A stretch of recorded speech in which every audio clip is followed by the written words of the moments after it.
สวัสดีครับท่านผู้ชมสบายดีพ่อแม่พี่น้องชูผู้ชูคนเนาะคลิปนี้ก็ว่าพ่อกับบ่าวพันธุ์อีกคือเก่าเนาะพี่น้องคลิปนี้ก็อยากว่าฝากถึงพี่น้องคนลาวเฮาผู้ที่มาเฮ็ดงานอยู่ในประเทศไทยโดยเฉพาะกรุงเทพมหานครเนาะพี่น้องเนื่องจากบางคนอาจจะคิดว่าณปัจจุบันเนาะรายจ่ายมันหลายรายรับมันบ่พออาจจะไปหาทำงานหารายได้เสริม บางที่อาจจะเฮ็ดผิดกฎหมายประเทศไทยโดยที่บ่ฮู้โตเนาะพี่น้องอย่างเช่นที่หนุ่มลาวท่านนี้ที่กำลังเป็นข่าวมาแอบขับวินมอเตอร์ไซค์รับจ้างซึ่งมันเป็นอาชีพสงวนของพี่น้องคนไทยเพิ่นเนาะแล้วก็มันก็ผิดกฎหมายประเทศไทยเพิ่นหนุ่มลาวคนนี้ก็เป็นคนมาจากแขวงจำปาสักเป็นคนปากเซ่เนาะพี่น้องก็ใกล้ๆกับบ้านบ่าวพันธุ์นี่แหละเมืองปากเซ่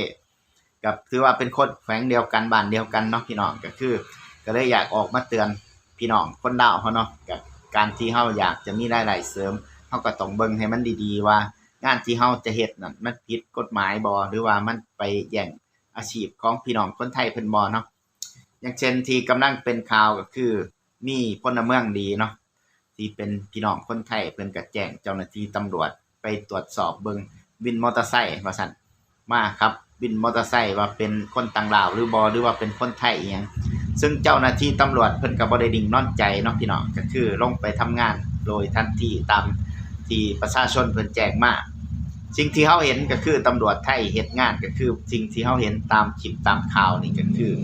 เพิ่นเฮ็ดงานค่อนข้างจะเป็นมืออาชีพมากๆเนาะพี่น้องก็คือแฝงตัวไปเป็นผู้โดยสารอีหยังประมาณนี้เอิ้นไปส่งจนฮอดที่จังได๋แสดงตัวว่า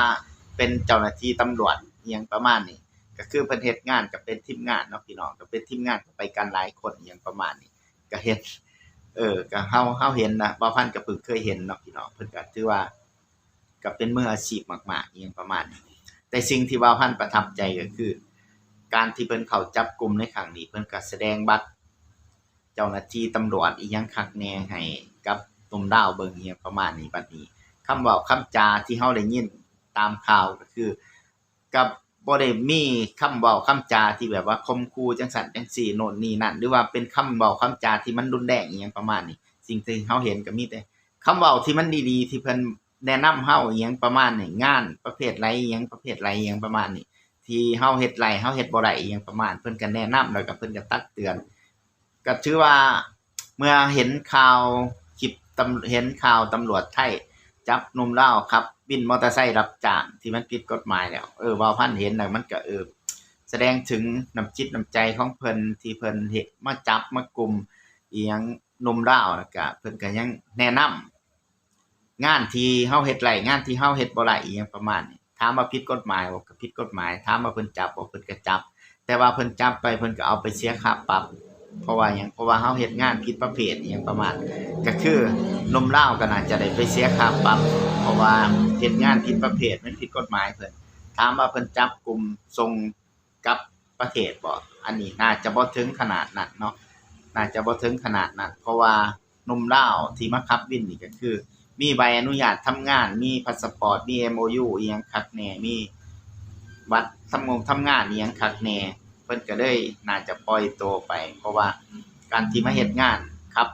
วินมอเตอร์ไซค์รถก็เซาเสื้อก็เซาอิหยังประมาณนี้ว่าพันเชื่อว่าน่าจะมาเฮ็ดเป็นอาชีพเสริมอิหยังประมาณนั้นคือว่าพันเว้าแต่ต้นคลิปเนี่ยน่าจะเงินบ่พอจ่ายหรือว่าอยากได้เงินหลายอิหยังประมาณนั้นบ่หรือว่าแนวใดก็บ่แน่ใจเนาะพี่น้องแต่ว่าทั้งนี้ทั้งนั้นคือมันผิดกฎหมายเนาะแต่ว่าสิ่งที่เราเห็นก็คือตำรวจเพิ่นนั่นเว้าจาดีกับพี่น้องคนลาวเฮาที่มาทำงานอยู่ประเทศเพิ่นถึงแม้ว่าจะเฮ็ดผิดกฎหมายเพิ่น แต่ว่าเพิ่นก็ยังเว้าจากับเฮาแบบดีๆแบบสุภาพอิหยังประมาณนี้ก็บ่ได้ข่มขู่ก็บ่ได้อิหยังมากมายก็คือเฮาเฮ็ดผิดเพิ่นก็มีการเข้ามาตรวจสอบจับกุมแล้วก็คันหนังสือเดินทางอิหยังเฮาเฮ็ดแบบถูกกฎหมายบ้านเมืองเพิ่นก็ตักเตือน